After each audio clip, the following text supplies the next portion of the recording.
Conjunctions of time, aka time conjunctions, are words or phrases with an important function. They help the reader to understand the order of events of something planned, or maybe a recount of a day away, even a diary entry of events from that day. For example, Dear Diary, today was not great. First, I jumped out of bed because I was late.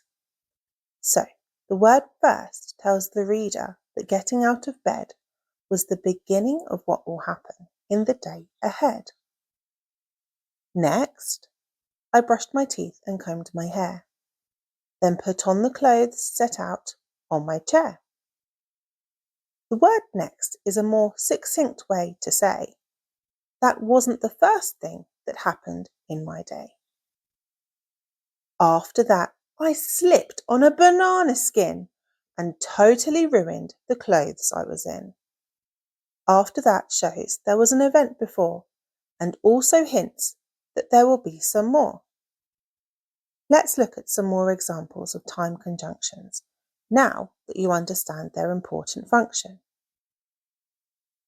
After, at that point, in the end, while, suddenly, just then, while I was playing games on my Nintendo, a dinosaur came along and bit my toe.